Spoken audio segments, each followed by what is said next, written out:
Hey guys, welcome to the Motivational Intelligence Podcast. I'm Sean Johnson, and I'm going to kind of be your guide on this journey. It's our job on this podcast to study successful people and organizations and really deconstruct for you what makes them successful and give you the tools, the tactics, the takeaways that you can apply to your life and your career. So today we're talking with Dave Naylor. Dave is the Executive Vice President of 2Logical, an international corporate training firm. And we're talking with Dave about fear. So we're going to cover things like the only two fears that you're born with, the question of do fears ever really go away, and much, much more. There's some cool stories in here that he shares, so I hope you enjoy. And be sure to give us a shout out on LinkedIn, Twitter, Facebook, Instagram. As this podcast continues, we want to be hearing from you. We want to hear what you want to hear about, what you want to learn about, people that you want us to interview. So any recommendations or tips or ideas you have for us, we would love to hear. Hope you enjoy. The Motivational Intelligence Podcast is produced by the team at 2Logical. 2Logical is an international corporate training firm and the world's leading expert in motivational intelligence, which is the ability to understand, manage, and change the motives people have. 2Logical offers over 30 different keynotes, workshops, and full training courses to small, medium, and large Fortune 500 companies in 53 countries, a lot of which you're probably familiar with. Pfizer, Bank of America, GE, Constellation Brands, P&G, and more. All solutions are completely customized, and the feedback from these sessions will blow your mind. If you have any training or speaking needs or just want to say hey, head over to 2logical.com.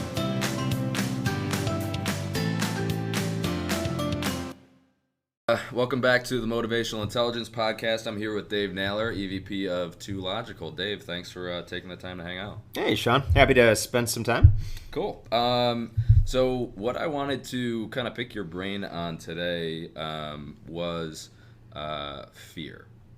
Yes. I think it's, I know it's been something relevant in my life in different ways, and I think probably everybody feels the same.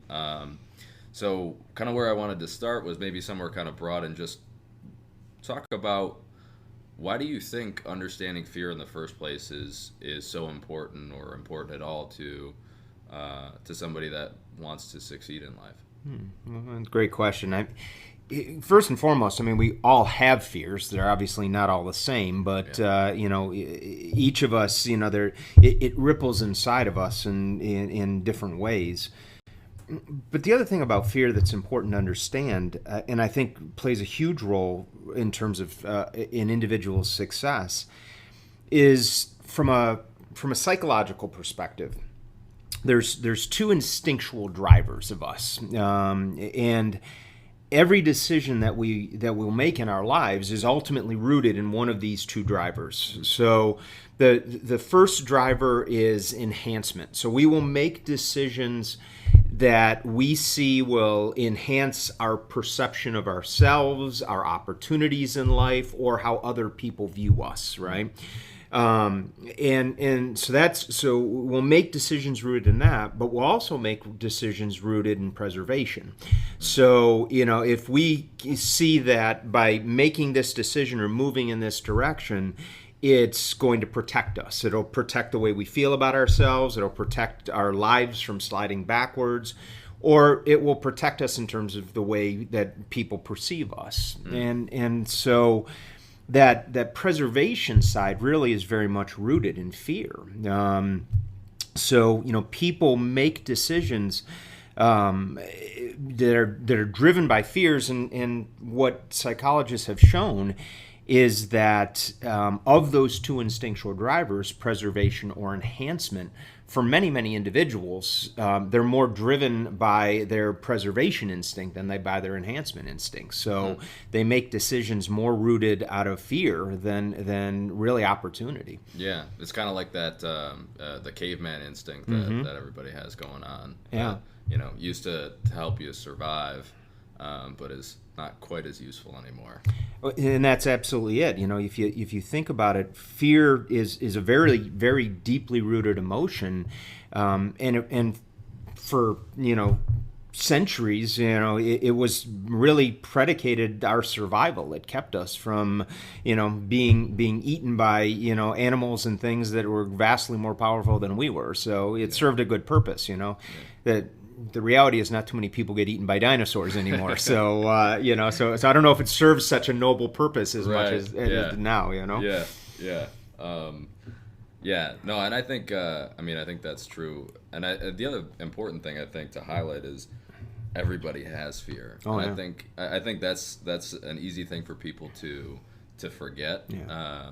As they look at people in successful positions and think that, oh, they're completely fearless, and that's really never the case. It's easy to put others on pedestals and feel like we don't belong on one, So we oftentimes think that, other people don't experience the same frailties that we do, but they do. They might have different job titles or different size paychecks, but they experience the same emotions. Yeah. Like I remember, you talking about being in New Zealand. I don't know what it was, 6-8 months ago, something like that, and why don't you tell that story? Because that was one of your big fears. Right? Yeah, that was a big one. Yeah, that was a big one. I actually I was there with one of our client organizations, and one of the ladies who works for that organization.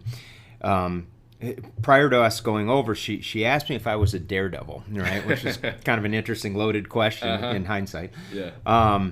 And so I said, well, maybe a little bit. And I said, what do you got in mind? She said, well, the last time I was in New Zealand, she goes, I wanted to do something, but I couldn't get anybody to do it with me.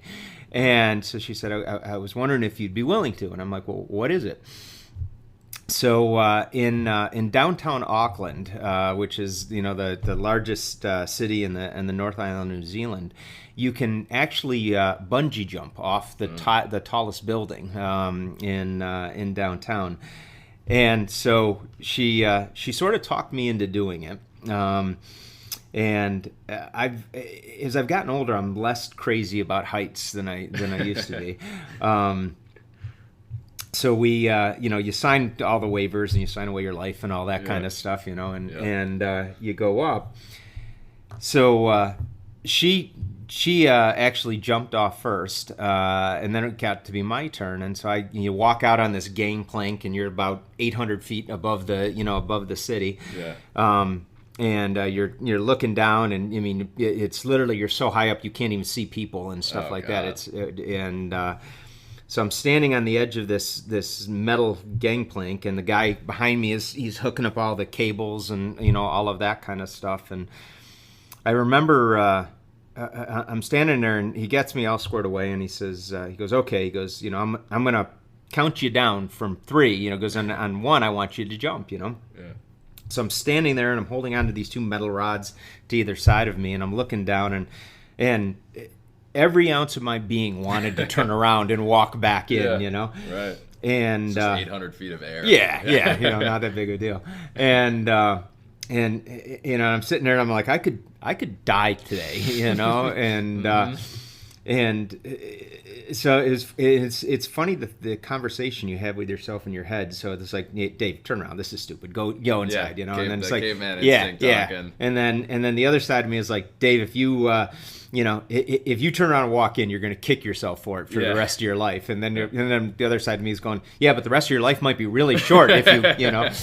So in the end, he counted me down, and I'm like, well, let's go, and it was a pretty exhilarating experience, I will say. I can't honestly say I remember a lot of it because your adrenaline's so high. I think it short circuits your memory. Yeah. But in hindsight, I'm glad I did it. Yeah. Because it's one of those things where you realize that it's okay to be afraid. Yeah. And you don't have to let it rule you. Yeah, it's recognizing that it's there. It's almost the ability to move through it that separates people. Yep, that's exactly it. And it sounds fun. I mean, it's like that's what people say on the other side of your greatest fears is your greatest life. Yeah. Yep. All right, cool. So that was, I guess, a good way to kick us off. So let's drill down a little bit deeper. With if everybody has these fears. I think it'd be helpful for us to understand, where do they come from? Why do we have them? Yeah. You know, what are the drivers behind fear? You know, it's interesting when you look at it, and most researchers now agree that there's only two fears that we're born with that are actually kind of woven into our DNA, kind of the innate survival fears, I guess you would say. So what the researchers, they've come to the conclusion of is that the only two fears we're actually born with are a fear of loud noises and a fear of falling from high heights. And again, you can see how those are kind of survival rooted. Sure.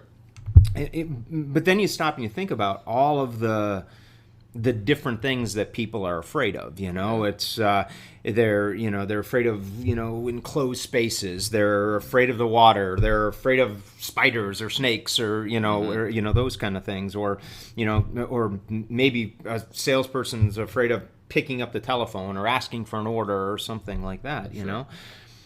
But if you step back and think about it, we're not born with any of those things. I mean, nobody's born with with claustrophobia, the fear of enclosed spaces. In fact, my wife's a labor and delivery nurse. If you want to comfort a child, you swaddle them snugly in a blanket, and it calms them down. Yeah, I never thought that. Children, they spent 9 months in a womb. That's why they feel comforted by that. Right. Children aren't, we're not born afraid of the water. Before we were born, we lived for 9 months in amniotic fluid, so, right. So all of those things we have to learn to be afraid of. Yeah. And, and there's different things that teach us to have those fears. I'm not real crazy about snakes. Yeah. But my mom's not real crazy about snakes, so I'm sure I inherited that one from her, Right. So really our most of our fears, with the exception of loud noises and falling from high heights, they're there because we learned to be afraid of those things. It was something that we formed a belief that snakes are bad, or and something taught us to have that belief. Yeah. Earlier you talked about success, and with regard to fear, the most damaging thing that fosters fear in terms of achieving success is when they shape their beliefs in a way that they learn to attach the feedback that they get in life to their sense of self-worth. And so if somebody learns to believe, or they come to believe that, if I do something and I make a mistake, if I do something and I screw it up, if I do something and I get a less than optimal outcome, it's somehow a reflection of my personal worth. Right. And as soon as people make that mental connection, it takes them down a very dangerous pathway for the rest of their life, because all of a sudden, every time there's that opportunity for things not to go right, they'll experience that emotion of fear, and it stops them. So they really self-regulate because of that. And they turn that preservation instinct on their own self-worth, and that's exactly it. And then it becomes one of their primary drivers. And you meet people in life who 90% of the major decisions they've made in life are really driven based upon their fears. Yeah. And you think about, you start thinking about the way somebody moves through their life, the opportunities they go after, what they won't give themselves permission to go after. Yeah. And you can really, you begin to see how people self-regulate in that regard. And they because of their fears, they almost destine themselves to a life of mediocrity. Yeah. Yeah, well, and you touched on something too with not being a huge fan of snakes, but your mom's not a huge fan of snakes. Mm-hmm. It seems like maybe where a lot of people learn these fears for the first time is in childhood. Oh yeah. I think so. I mean, I think there's obviously our parents or the adults who were around us when we were little kids.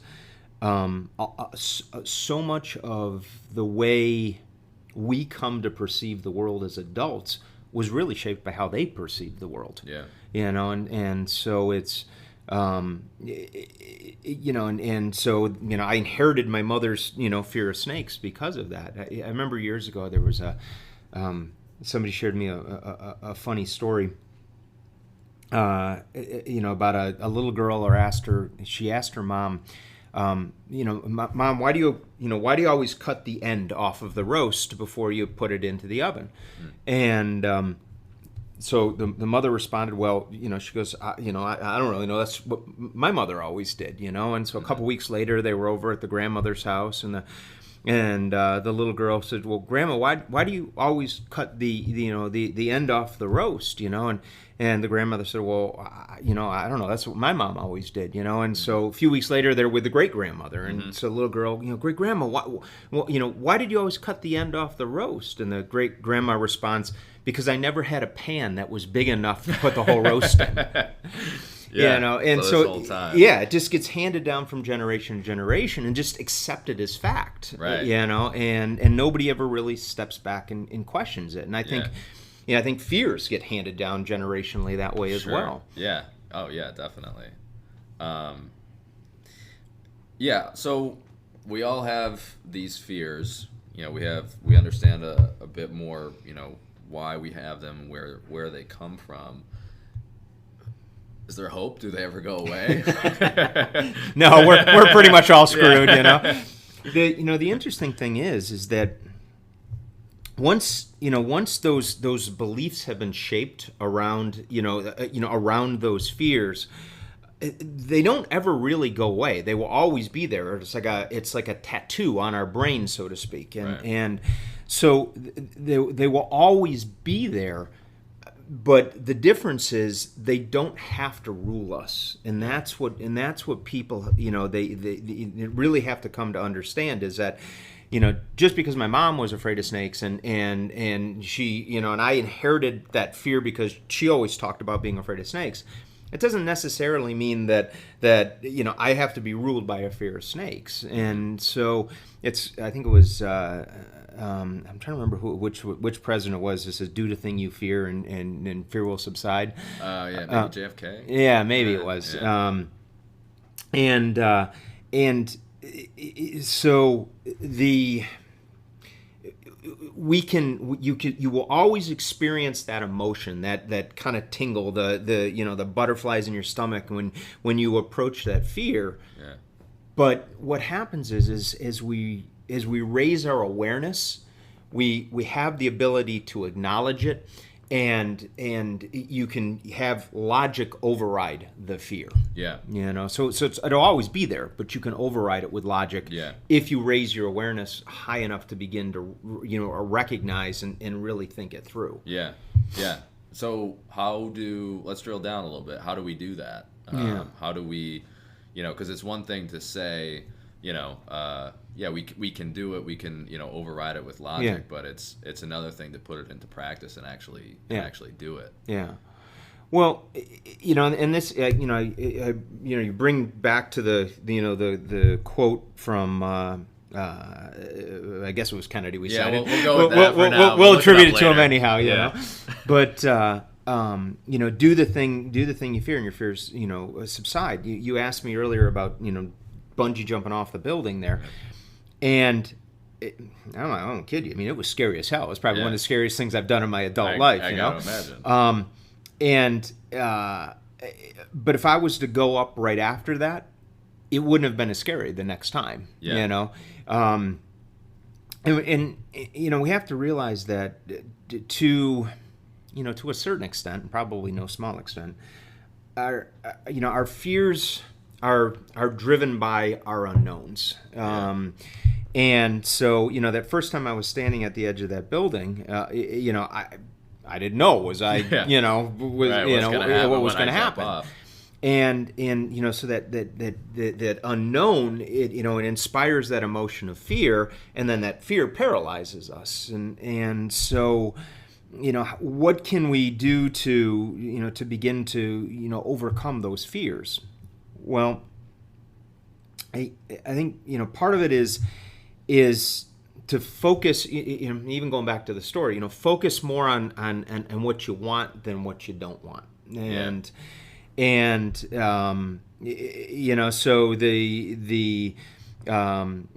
going back to that example, I knew that if I did it and I survived, that I was going to feel empowered by that, exhilarated. Whereas if I turned on and walked away, I'd be kicking myself for the rest of my life, like what a wuss you are, I'd be eating at you. Yeah, and so I think the first way that we can really begin to overcome our fears is just put more energy, mental energy around on focusing on what we want versus what we don't want. I think another piece of it too is really it's kind of getting comfortable with the idea of being uncomfortable. It's acknowledging the fact that just because you feel that uncertainty or just because you feel that butterfly in your stomach, that it doesn't have to paralyze you. It doesn't have to stop you. So I think that's a piece of it too. Is just, and again, I think that goes back to the awareness. Right. So I think that's part of it. I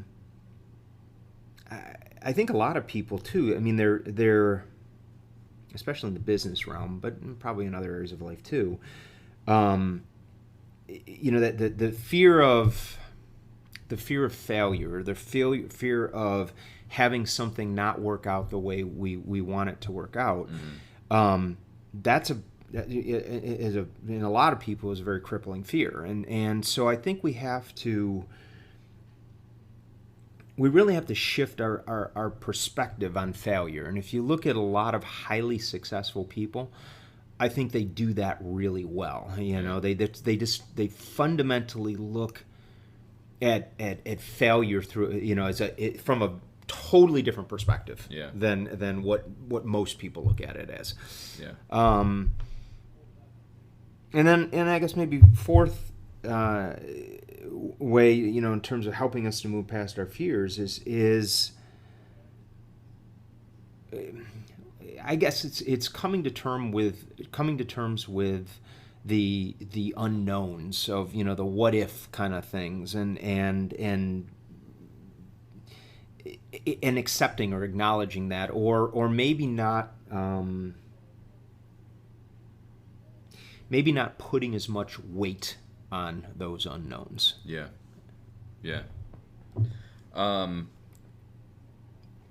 If we could, what I'd like to do is even drill down even deeper. Let's get into the nitty gritty of those couple things because I think that's the important thing is perhaps the most important thing that people will walk away with is one, recognizing that everybody has fear and that it's okay that they have fear, but two, how do we move past them? And so if we could even drill down even more on those four things that you noticed. You said focus more on what you want than what you don't want. Can you expand on that a little bit? Yeah. When we opened up the conversation, I talked about the two drivers, the enhancement and the preservation instinct, right? That ultimately all of our decisions, from the simplest to the broadest in our life, you can trace back to one of those two drivers. Highly successful people, as a general rule, are going to be more driven by their enhancement instinct. People who struggle more in life will be driven by their preservation instinct. So more fear-driven, if you will. And that's what we want and what we don't want. Yeah, and so all right, I'll give you a kind of a neat example of what it is that we're talking about. So I remember back. Let's see. This was probably. I bet you this is maybe 23, 24 years ago, right? And there was a gentleman who he ran a local company, And it was a business that his dad had started before him. And his dad was getting up there in age and kind of getting to the point where he was ready to step back. And so the son was taking on a bigger role in the organization. So this guy had gotten referred to us. So, one day he comes in and we're sitting in a conference room talking, and I asked him, I said, well, why did you want to come in and meet? And he said, well, he goes, he said, well, I was hoping you might be able to give us some advice in helping us with our business. I said, well, what's going on? And he said, our business has historically always been the kind of business where customers came to us, right? And then, we would help them, and that was kind of the model that we operate under. He said, now what's happened is we've got more competition, and we just don't have as many customers coming to us as they used to. And so I was hoping you could give us some advice in terms of, how can we get more customers? So, I looked at him, I said, well, it seems to me like your problem's fairly straightforward. You used to always be a passive marketing company, and that worked for your dad for a lot of years. And now, because competition has increased, you can't be passive anymore. You have to be more proactive. So rather than waiting for people to come to you, you got to go to them. You got to become more sales oriented, right? So then I said that dirty 5-letter word sales, Right. and it was kind of a crazy thing. Like, you could literally see this like dark cloud come over his head, Right. And he says, well, he goes, well, you what you may not understand, he said, is that he goes, sales people, they're kind of aggressive, and he goes, I've always been a little bit more laid back. He goes, and sales people, they're people, and he goes, I'm not really a people person, and salespeople are outgoing, and I'm a little more introverted, and so he basically goes through this litany of reasons why he couldn't be a salesperson or sales oriented, painting himself into a corner. Totally, and so I recognized as he was doing that what I was really looking at there is I'm looking right at one of his comfort zones, Yeah, right. And so I said to him, I said, if you'll bear with me for a second, I said, I'd like to just play a little game with you, and he kind of gives me this funny look, and he goes, oh, all right. So I said, let's just say by some stroke of fate that your business was to become more sales oriented moving forward, right? I said, what would that mean for the business? He goes, I guess we would have more customers. And I go, okay, but why is that important to you? He goes, because if we had more customers, we'd make more money. And I go, okay, but why is that important to you? And he said, he goes, if the company's making more money, he goes, I would make more money, And I go, okay, why is that important to you? And he goes, I'm getting married in the fall. And he goes, and my fiance, she really wants to buy a house. And he said, if I was making more money, he said, I could afford the down payment. We could buy that house. And I go, okay. I said, is that important to your fiance? He goes, oh my God. He goes, it's all she ever talks about, right? And I go, okay. I said, now your dad, I said, is he still involved in the business? And he goes, oh yeah. And he goes, so I said, well, if the company's making more money and you're making more money, I said, would your dad also make more money? And he goes, oh yeah, of course, And I said, okay. I said, so let me ask you this question. I said, how does it, I said, how do you think it would make your dad feel to know that he'd run this business for all these years, supported you and your mom and your family and all that, and now you've taken it over and you've grown the business, and the business is making more money and you're making more money, he's making more money. I said, how do you think that would make your dad feel about you? And he goes, probably proud. Yeah. I said, is that important to you, for your dad to be proud of you? And he goes, well, yeah, of course it is. I go, okay. And I said, now let's take that and just set it aside for a second. I said, now let's just pretend that the business just keeps going right down the same road it's going down right now. Nothing changes, right? I said, what do you think that would mean for the business? And he goes, well, last year was a really tough year for us. And he goes, I don't know if we could survive another year like that. And so I said, so what you're telling me is the business would likely go out of business? And he goes, yeah, maybe. I go, yeah, that's no big deal. I said, businesses go out of business all the time. I said, you're a relatively young guy. You'll just find yourself another job. I said, you probably had other jobs before, right? And he goes, well, actually, he goes, I never really have. He said, I've kind of worked in the family business since I was like a teenager, Yeah. And I said, still. I said, you're a young guy. You'll adapt. I said, you can get yourself another job. And I said, but what about your dad? I said, how many years has he been doing this for now?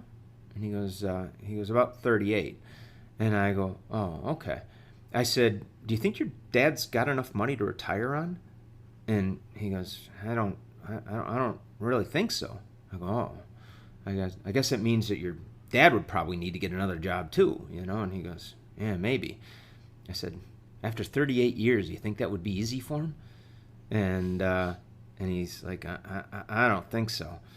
I go, I said, what about that house? I said, would you be able to do that? And he goes, no. He goes, I wouldn't be able to do that. I said, oh, so your fiancée would be pretty disappointed too then, wouldn't she? And he goes, yeah. And I said, so let me ask you. I said, how does it make you feel knowing that your dad ran this company for 38 years and supported the family, and now he's handed the keys over to you, you're taking it over, and the business dies on your watch? And he sat there just in silence, probably 3, 4, 5 minutes. Felt like an eternity, right? Just kind of staring at the table. And then he looks up and he looks at me and he says, Dave, he goes, can you teach me how to sell? And if you think about what happened in that conversation, what I did really is I took him down those two pathways of the enhancement and the preservation instinct, and so by asking him those series of questions, it really helped him to focus more on what he wanted versus what he didn't want. Yeah. And that clarity of thought. Exactly. He realized, I don't even know if he necessarily realized it, but but he was very much being ruled by that fear, all those, I can't do this, I can't do, his comfort zones were reining him in. It's kind of blind to the other stuff. That's exactly it. Now, just to tie up the story. So that year, he worked very diligently to become a more sales focused in the business. Did a wonderful job doing so. The company ended up making more of that over that year than it had in any year previous. They went out. They bought their largest competitor.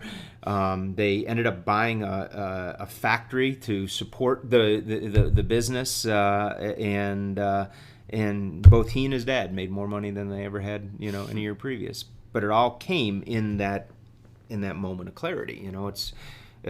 It's amazing what people can do when they get on the other side of their fears, to the comment that you made earlier. Yeah, on the other side of your greatest fears is your greatest life. There you go. Yeah. How about, you mentioned before being more comfortable being uncomfortable. Yeah. What does that mean? How do you do that? Yeah. From most of us, I think there's that sense of when we feel apprehension, when we feel self-doubt, we get that sense of trepidation or the cold sweats, or that there is that there's something it seems like there's something innately wrong. Like it kind of goes back to, like, when you talked about cavemen earlier, and that, walking into that dark cave, and the hair stands up on the back of their neck, and they're like, okay, there's danger there. I can't do it. Yeah. So I should stop. Yeah. And so in while that kept our ancestors alive 4 million years ago, or however many million, would have put your friend out of business. Yeah, and so it really is. It's recognizing that when we feel that way, it's not a warning sign that we should stop. What it is it's just it's a flag in our mind that's popping up saying you're doing something you haven't done before. Yeah. And exactly. And that's not a bad thing. I read an article a while back, and they talked about the fact that the most successful people in life will typically spend about 25% of their time outside of their comfort zones. And so if you think about it, that's like 6 hours a day. Yeah, it's a right? lot. Yeah. So 6 hours a day, doing things that make them feel uncomfortable, doing things that are challenging them. And so, so 6 hours a day seems like a lot, but then when you step back and you really think about it, it's in all of those little decisions that we make in life, right? So, you get up in the morning and do I go for a run, or do I, and right there, so there's one of those, in my comfort zone, out of my comfort zone, because part of me is going, oh, you're tired, you didn't get enough sleep last night, my bed right yeah, now. Exactly, what do I eat for breakfast? Do I go for that, that tall stack of pancakes that look really good, or do I eat something more healthy, and so we have those decisions with those crossroads all day long. Are we doing the most important thing, or are we doing the easiest thing? Yeah. And generally speaking, the most important things are the things that make us feel most uncomfortable. Yeah. And so when you really step back and think about it, what decisions do we make when we come upon those crossroads? And are we making the ones that maybe make us most uncomfortable in that moment, but in the long run are going to make us infinitely more comfortable, because we're more fit, we live a healthier lifestyle, we ultimately our life is the sum total of all of those little decisions that we make. Yeah And it seems like it's it's almost a muscle, to be kind of like you said, you're standing on the edge of the that building in New Zealand. The first time is scary. The second time wouldn't have been as scary. Yeah. And it seems like it's that that feeling of discomfort in those times is kind of a muscle where that you can strengthen, where you feel like, okay, I recognize this emotion, and I know that if I push forward, I know the other side's not that bad. Yeah. Well, and there's I think that's a great point.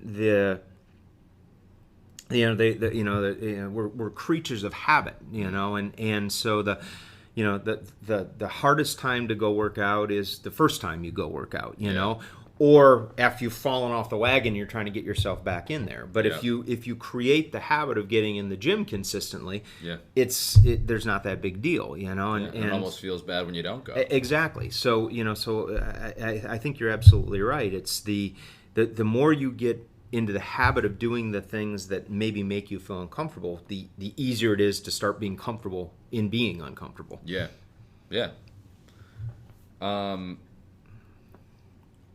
The third one you mentioned was about failure, and our perspective on failure, and I guess kind of what that means to us, or how we file it in our minds.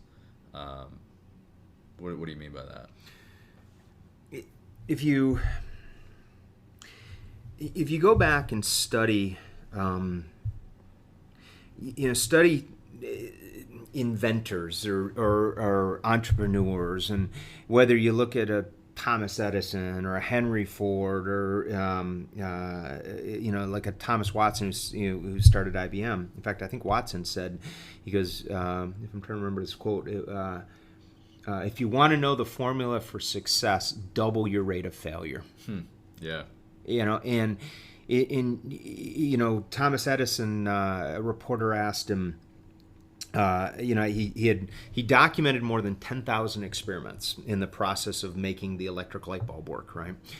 And a reporter had asked him, Mr. Edison, I'm curious, why after 10,000 failures didn't you come to the conclusion that electric light wasn't going to work? And Edison, looked at the reporter and responded, I didn't fail once in the process of inventing electric light. He said, I just figured out 10,000 ways it wouldn't work.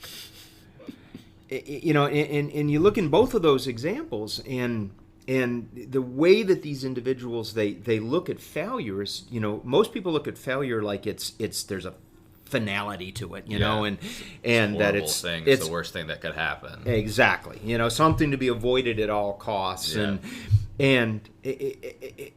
part of that goes back to what we talked about earlier, and that is that people attach feedback to their sense of self-worth. Right. So if I fail at something, I am a failure. Yeah. Right. And people just instinctually make that connection without even recognizing it. Exactly. And thus, it is avoid failure at all cost. And yet, if you look at highly successful people, really, and unfortunately, I think society kind of does a lousy job teaching this lesson. Yeah. We put people on a pedestal who've achieved great things, but and we lead people to believe that it was an overnight success. Right. That the first time they attempted it, they were phenomenally successful. First time Eric Clapton picked up a guitar, he was playing Layla. Right. And they don't do a good job teaching us about the dues that these people had to pay, the setbacks that they overcome, and thus I think that people they have an expectation that if something is difficult, if something doesn't instantaneously provide positive feedback, if they struggle at something or it doesn't work out perfectly the first time, that there's just something wrong. Yeah. And they label it a failure, and then they shove it away in a back closet and they go on to something else. Highly successful folks, they don't look at failure from that kind of succeed fail kind of perspective. They equate failure, just like Edison. They equate failure with learning. Yeah. So they don't judge themselves or their self-worth based upon an outcome. They look at that outcome and they say, okay, what did that outcome teach me? What can I learn from that? How can I leverage that so as I approach it next time, I do it a little bit better? And so every time they do things, just like Edison, they make these incremental improvements until ultimately they dialed in the combination. Yeah. And so when you look at people who accomplish great things, they're not ruled by that fear of failure. They just, one of John Casey, who is one of our guys here at Too Logical, years ago, I remember he started using this phrase, win or learn. And it was just, it's such a, I think, a brilliant phrase,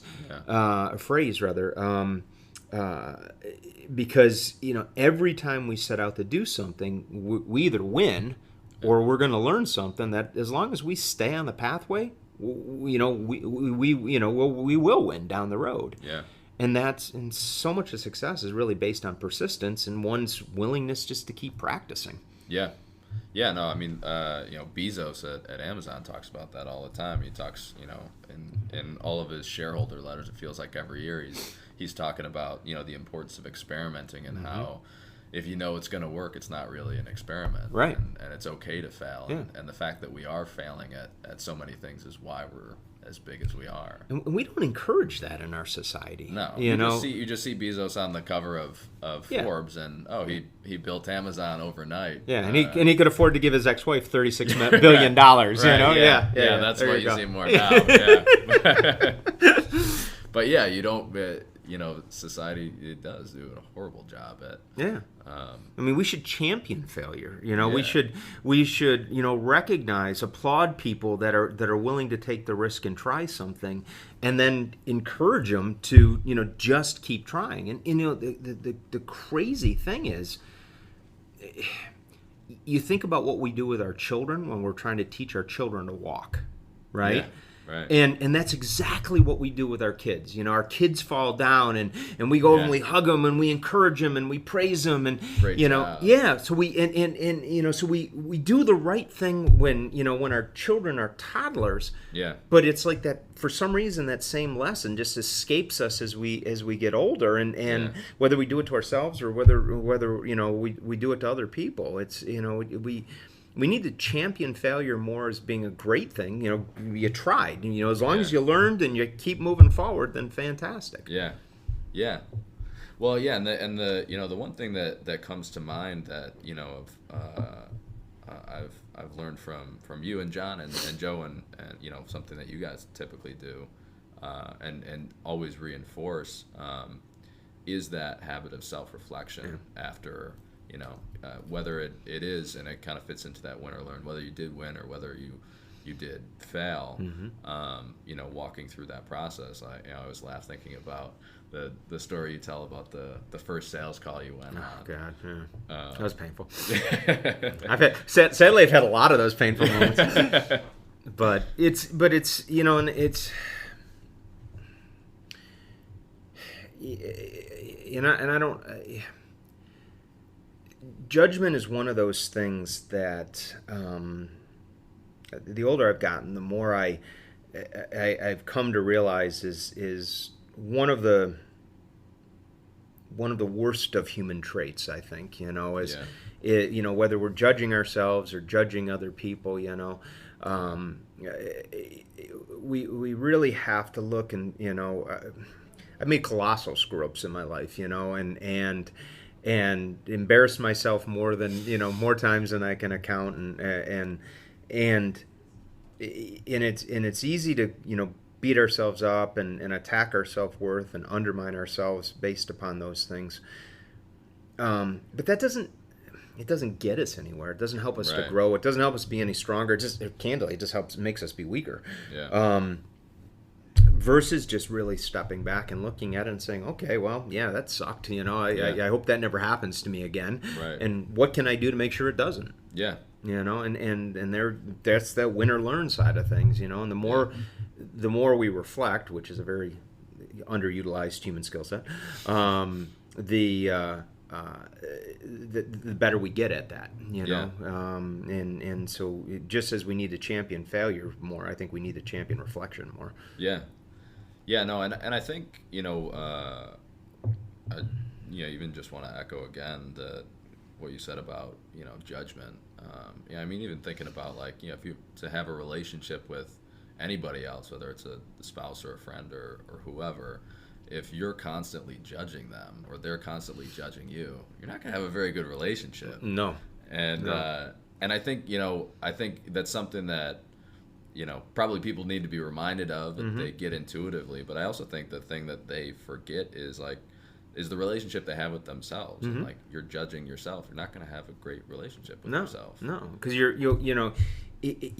it's almost like the more judgmental you are, the more if you're judging of others, you're going to make what's happening is that person will never live to your standard, right? And so you're always going to be, you're never really going to be happy with them, and you're going to you make yourself miserable and you make them miserable, right?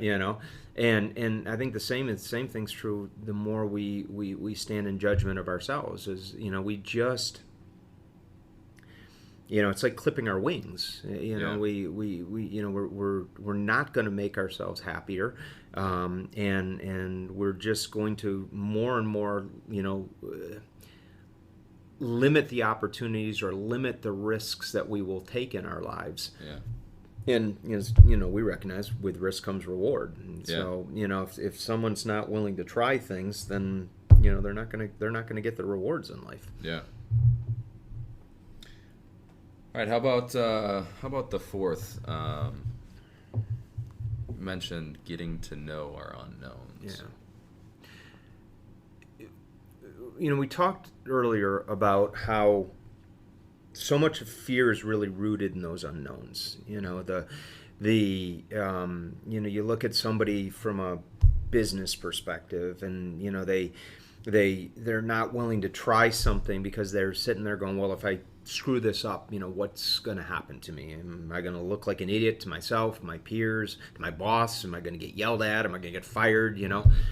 And you add all those sum total of those unknowns up, and you get this ball of fear in their stomach, and that it paralyzes them, stops them from doing things.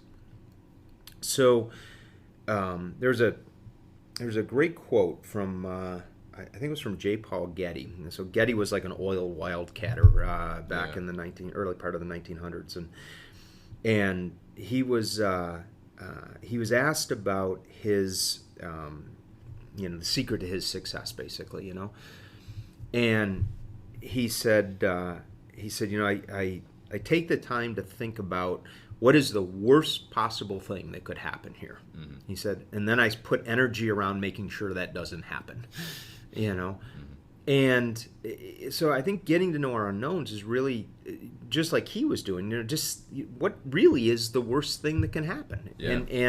And is it really all that bad if it does? Yeah.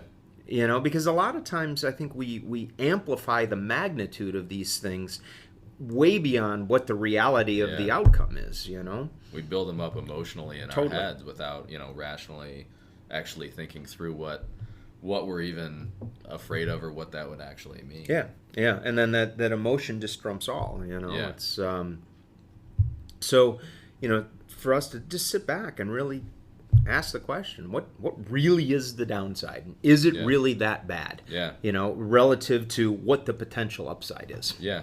Yeah, and even if the worst happened, how could I get back to where I am now?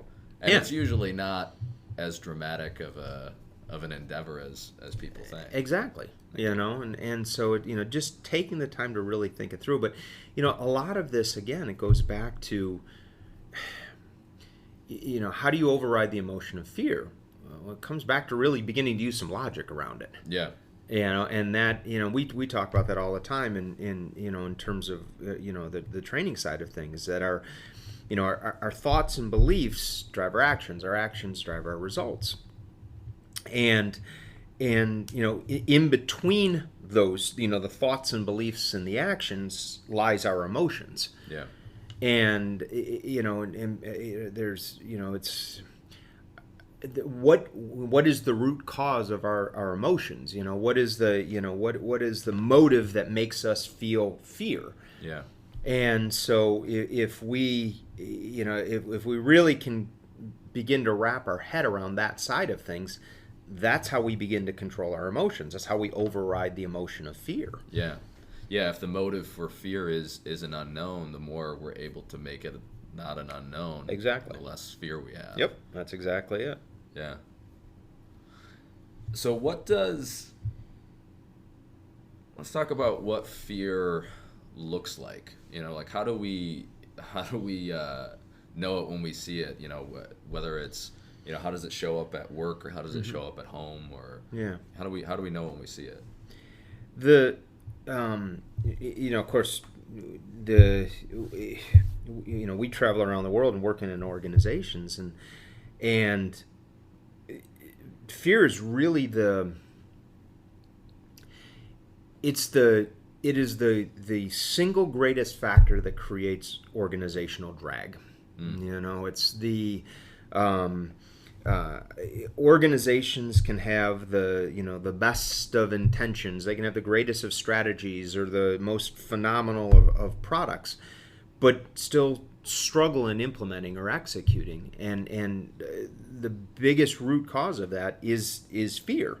So it's fear that causes people to rationalize why a strategy won't work or why it isn't relevant to them.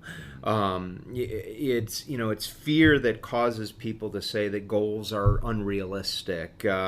It's fear that causes people to resist change and cling to legacy thinking. It's fear that really slows down organizational agility. When we're working with a Fortune 500 client right now, and they just acquired one of their competitors, so they're in the midst of integrating these two organizations, and Massive merger. Oh yeah, and they and they spend a lot of time and a lot of energy in the early phases. How do we integrate systems and processes and all of that back office side of things, where we gain some measure of efficiency and can justify what we spent to acquire this organization. But ultimately, the biggest thing, and we see this so many times, we'll go into organizations 4, 5, 6 years after they've merged together with another organization, and you still have people who are saying, well, I'm legacy this or I'm legacy that. They still cling to these legacy cultures. Yeah, they're not unified. Right, not at all. And so the biggest thing that we see that really takes the value out of merging organizations together is it's not the systems and the processes, it's integrating the people. And fear is one of the biggest things that creates that that integration from happening. And people are they're afraid. Well, what does this mean for my job? Or the other organization doesn't do things the same way we do, and I don't know how they do it. And I've built my expertise in my ability to so there's all that that emotion of fear they wrap around things. That keeps them ever really from coming together and creating a unified culture. So, fear shows up in the workplace and almost every single day. I don't know that. I think that as organizational leaders, we see the symptoms of fear. Yeah. I don't know that there's. I don't know that we always do a great job really diagnosing That's what it is. Yeah. Yeah, the actual disease. Right, exactly. Yeah. So, you kind of mentioned a few of those symptoms of I'm legacy this or I'm legacy that, or that's never the way that we did it, or and those kinds of things. So, and those are universal. I mean, it's amazing. It's funny because as we're traveling around the world and working with different organizations, every organization they want to think that they're unique. Yeah. And that their problems are purely their problems, and what really is it's pretty incredible. And it doesn't matter, I think we do business in 53 different countries right now, and it doesn't matter what country you go into, it doesn't matter what industry you go into, the people problems are universal. Yeah. Which if you had asked me 25 years ago if I thought that was going to be the case, I think I would have said no. Yeah. But it is incredible as we go into organizations and how those people challenges are exactly the same. Yeah, people are people no matter where they are. Exactly. And so the ripple effect of fear is it impacts organizations exactly the same way around the world. Yeah. But again, as leaders, I don't know that leaders always recognize that. Yeah. So what should they do? What should they do better? How do they better recognize it and minimize the impact of it? Yeah. Because it's clearly hurting them. Mm-hmm. It's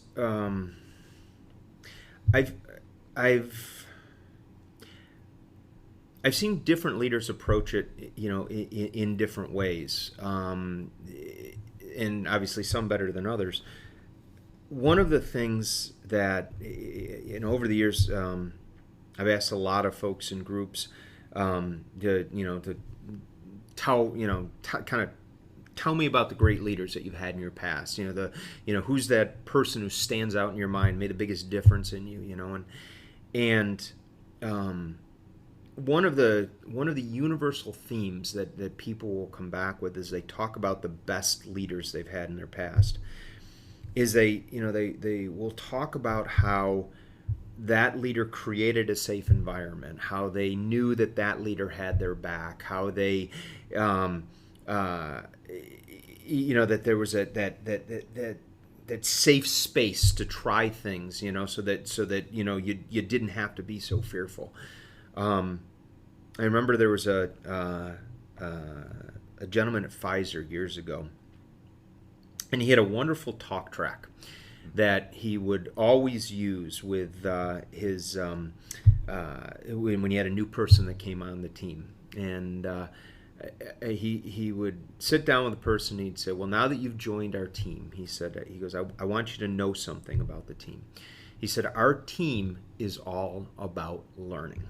And he said, a big part of learning means that you're going to make mistakes. He said, I expect that you will make mistakes. He goes, if you never make a mistake, he said, I'm going to get worried about you. He said, because that means you're not learning anything. He said, I also expect that you won't make the same mistake 2 times. He said, because that also means you're not learning anything. And I remember when he said that, what a wonderful expectation is set up front with a new person, to kind of set in their mind that safe environment. Not too long ago, I was working with a group from Lincoln Financial, and one of the folks in the group talked about an early manager that he had. And this manager said, he sat this new employee down who was kind of a little overwhelmed by the magnitude of the new job and all the stuff that he had to do. And the manager said to him, there is no mistake that you can make that is so big that we can't fix it.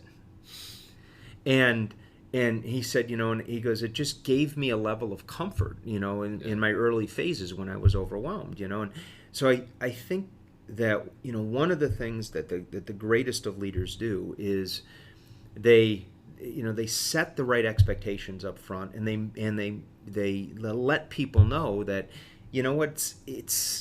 it's okay if you make a mistake. It's not a bad thing. And we can fix it. So don't worry about it. Yeah. So they take that weight off of people's back, or kind of, remove that fear of judgment, if you will. Yeah. Yeah. Well, we talked about it before. We're on the personal side of identifying what the worst thing that could happen is, and figuring out, if that happened, how could we get back? And the reality is, pretty much 100% of the time, you can get back to where you want. And it seems like, great leaders just do that for their people. Yeah. So I definitely think that's one thing that great leaders can do. That win or learn that we talked about earlier. That philosophy is one that, as I've looked at peak performing teams over the years, that's a cornerstone of the culture of any true peak performing team, that they have that kind of win or learn philosophy. And so they're because of that, they're very feedback driven. They're very reflective. They take the time to study successes and setbacks, not for judgmental, but really for learning purposes. And because there's a consistency of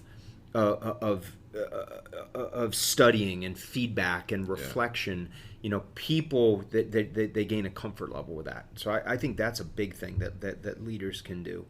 Well, yeah, and I think the learning of it. We've talked about the value of failure, and it's really the learning piece of it that makes it valuable. Mm-hmm. And I think that was a great thing that the talk track from the Pfizer fellow was,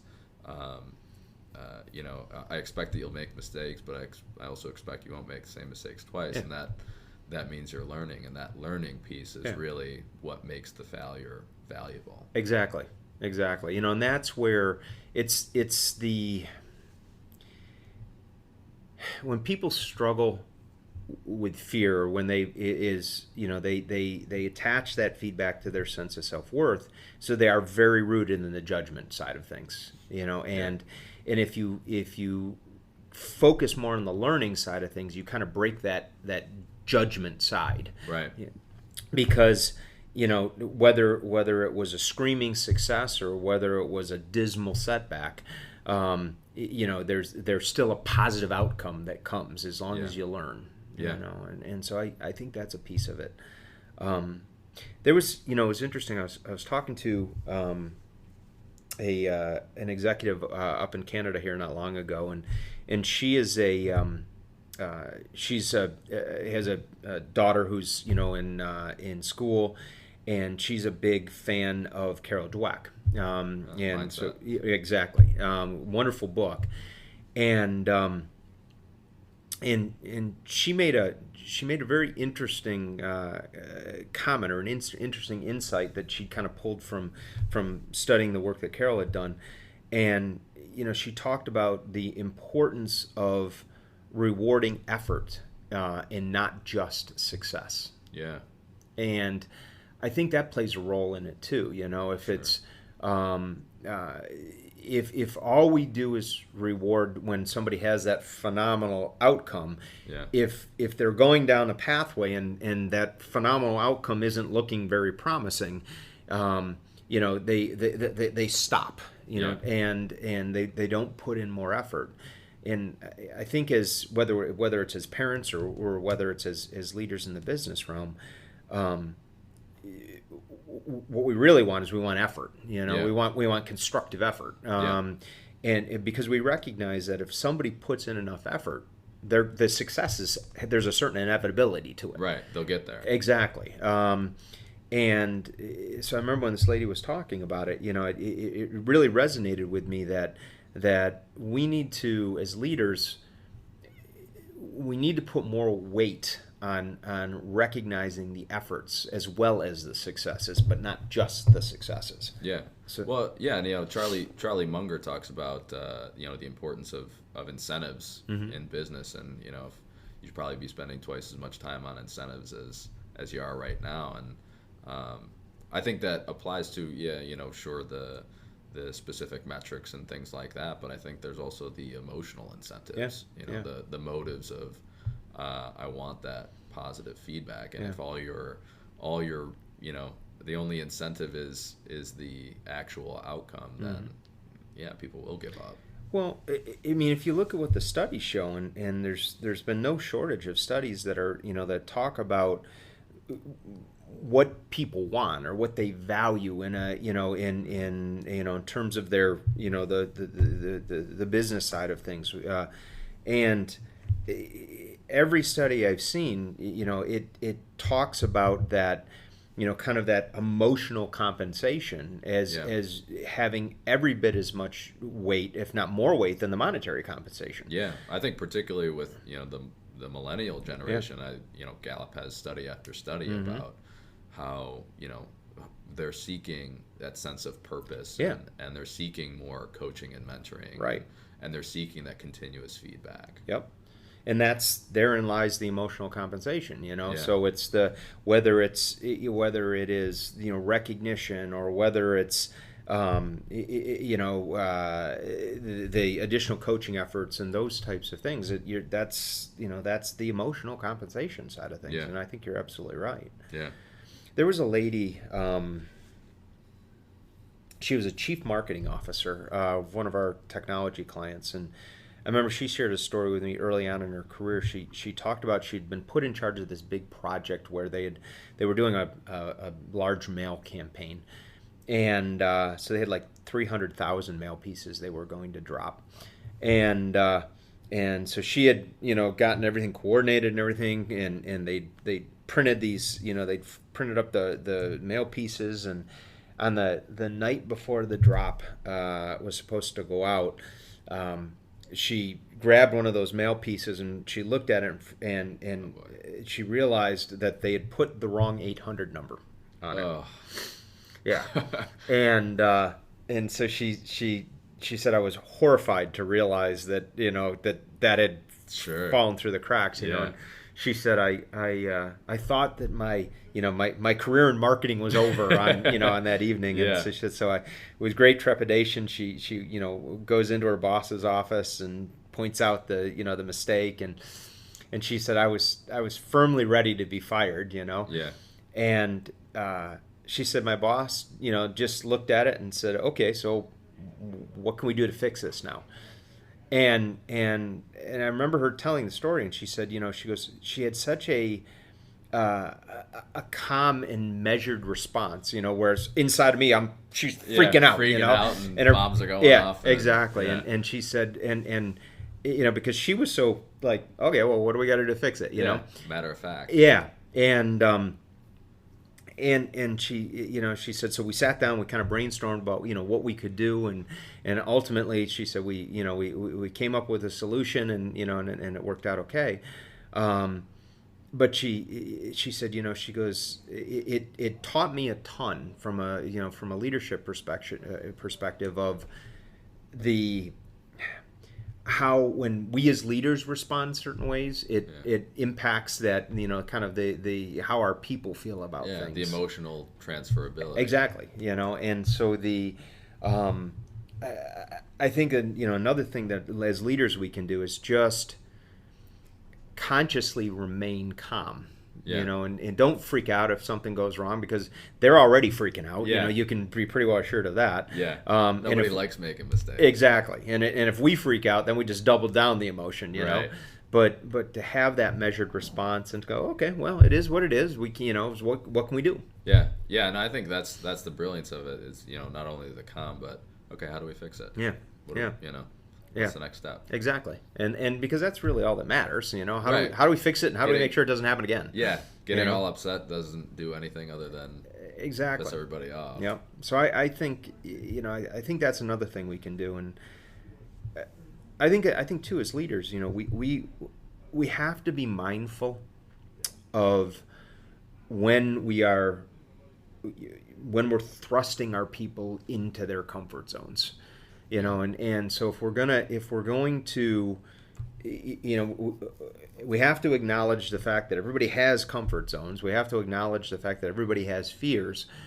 And so as leaders, you know, if we acknowledge that fact and we understand when we're pushing our people into those, I think that you know, that also helps us to make sure that we're going to do the right things, and you know, from that perspective. Exactly. Yeah. Well, let's define that, because we've used comfort zone a few times, and I think everybody has an idea of a comfort zone, but I've always really liked the way that you guys define comfort zone. So what is a comfort zone? Well, first we have to we all have them, right? Yeah, you know, sure. They're not all the same. You know, we have different comfort zones, but we all have comfort zones. The simplest way to look at a comfort zone, or to really define it, is to think of it this way: it's an imaginary line, basically, that we have in our head, and like all lines, there are two anchoring points to it. The first anchoring point of a person's comfort zones will be based upon what they believe about their potential, right? So anytime we're asking them to do something that's beyond what they believe that they're capable of, that's when they'll bump into their comfort zones. That's when they kind of get the cold sweats or the butterflies in their stomach, that kind of thing. Right. So that's the first anchoring point of an individual's comfort zones. That the second one is going to be based upon their current level of experience. Yeah. So anytime we're asking them to do something they've never done before. Right. That again is when they bump into their comfort zones. So, from a leadership perspective, if we step back and we ask ourselves, does this person, do they believe that they can do this?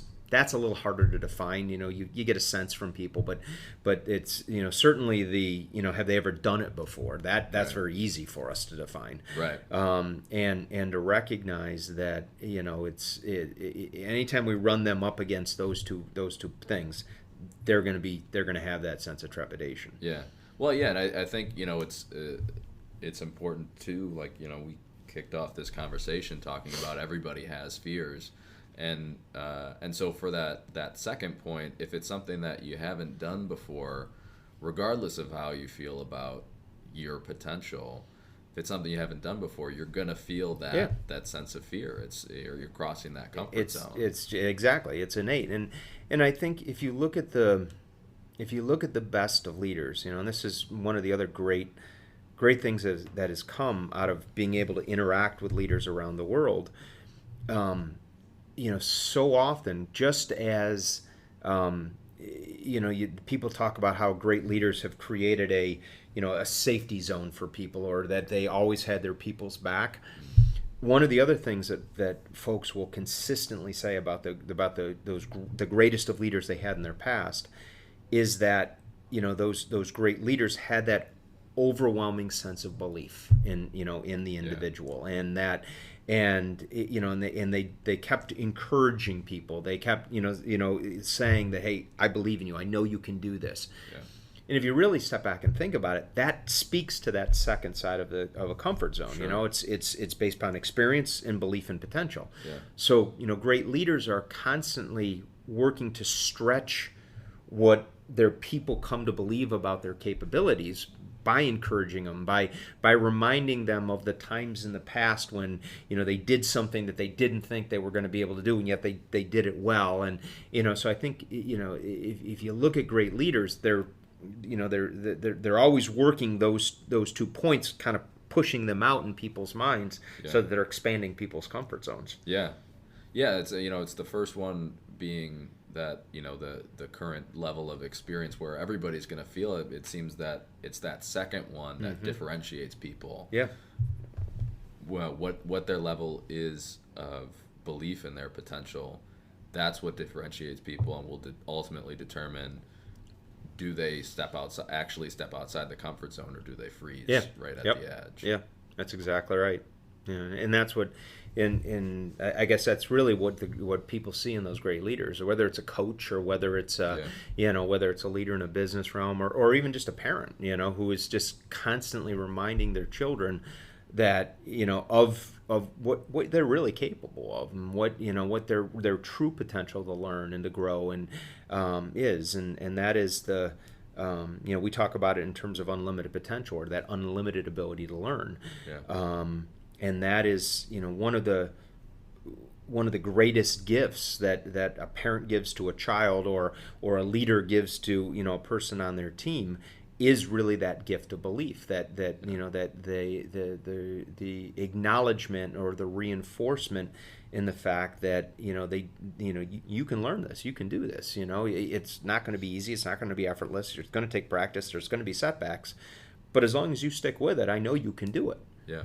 And and that really gives people the courage. Yeah, it's the affirmation of that belief that's what's ultimately going to change their life. Yeah, that's exactly it. All right, Dave. I think that about wraps up our conversation. Before we do wrap up, do you have any closing thoughts on fear, something that you'd want our listeners to walk away with?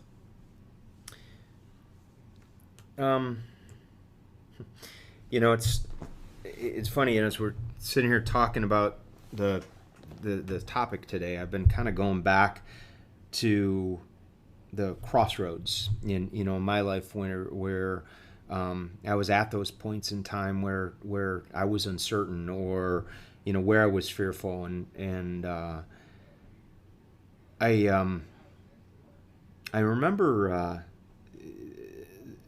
I was coming out of grad school, and I was really torn in terms of what was my pathway going to be coming out, and so I was out interviewing and looking for jobs and stuff like that, and I'd actually accepted a job with a firm down on Wall Street, and it was kind of the job that it was definitely the job that my dad wanted me to have, yeah. The one that looked good. Oh, absolutely, but I was, for some reason, there was something inside of me that just didn't quite feel right about it, Yeah. And so I remember I was sitting down with one of my professors, and he was kind of like an early informal mentor of mine, and so I was telling him about this kind of uncertainty that I was feeling.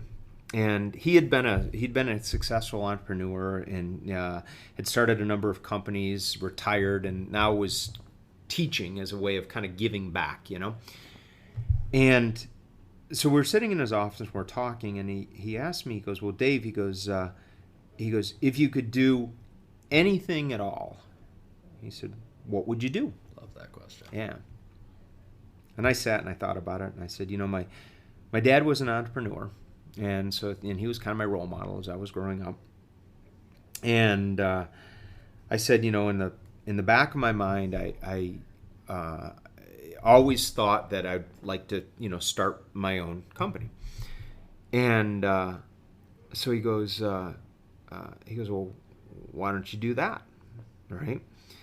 And I said, I don't have a business idea. I don't have any money. I don't have any experience starting a business. This is all my all my don'ts, Yeah.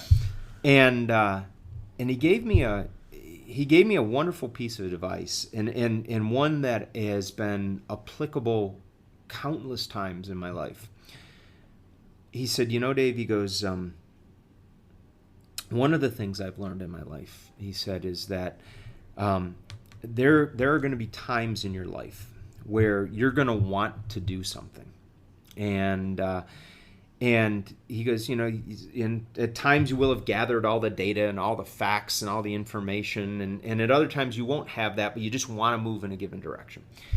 He goes, and you'll get to a point, and he said, it'll feel like you're standing at the edge of a cliff, and he said, you'll look out over the edge of that cliff at the unknown on the other side of it, and he goes, then you're going to look over your shoulder at the, the certainty of the known and what's happened in your past, and kind of like you were in New Zealand. Yeah, very similar, and he said, what I've seen in my life is that for most people, when they get to that point, they turn around and they walk back. He goes, what I did is, he goes, whenever I was at that point in my life, he goes, I made the forward step. And he said, what I found was everything that I value most in my life, everything I cherish most in my life, happened because I made that forward step. And he said, he goes, as we're sitting here talking, he said, it feels to me like you're standing on that cliff right now. And I remember I went back to my apartment, that afternoon, and I actually called the Wall Street firm, and I turned the job offer down. That afternoon. I'll never forget talking to their recruiter. She thought I was absolutely freaking nuts. And then that evening, I was talking to my dad, and I told him I turned the job down. It was probably one of the most disappointed times he's been in me in my life. Yeah. And he asked me what I was going to do. And I said, I'm going to start a business. And he's like, well, what are you going to do? And I said, I don't really know. I said, but I'm going to need some place to start it. Could I use your basement? But that piece of advice that he gave me that day, has served me so many times in my life, because there's been a lot of times I felt like I was standing at the edge of that cliff, and just recognizing that the things that you really come to value in your life, the things you're proud of, the things you cherish, so often do happen because you're willing to step forward, even though you have that uncertainty. And so I think it's important just to, it's okay to be afraid. It's okay to be uncertain. It's okay to have the butterflies in your stomach, to have the cold sweats, and but we don't have to let that stop us. And just to remind ourselves that the greatest things that will happen to us in our lives oftentimes live on the other side of taking that step that seems like a cliff, but in reality is just an imaginary line. Yeah. Dave, you're a busy guy, so I thank you so much for taking the time to chat with us today. I know I appreciate it, and I know everybody listening appreciates it. To everybody listening, on the other side of your greatest fear is your greatest life. Talk to you soon.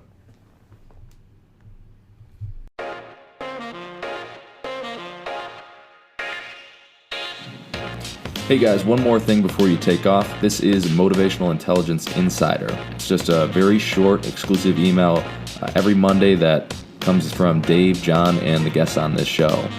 This is the only place they share their very, very best stuff, and it's delivered right to your inbox every single Monday.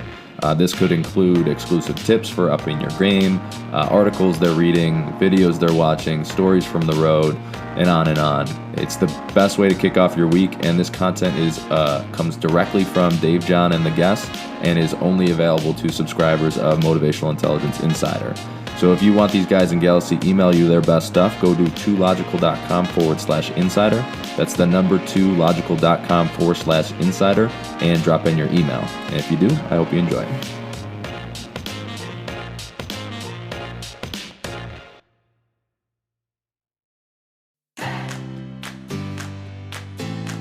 The Motivational Intelligence Podcast is produced by the team at 2Logical. 2Logical is an international corporate training firm and the world's leading expert in motivational intelligence, which is the ability to understand, manage, and change the motives people have. 2Logical offers over 30 different keynotes, workshops, and full training courses to small, medium, and large Fortune 500 companies in 53 countries, a lot of which you're probably familiar with: Pfizer, Bank of America, GE, Constellation Brands, P&G, and more. All solutions are completely customized, and the feedback from these sessions will blow your mind. If you have any training or speaking needs, or just want to say hey, head over to 2logical.com.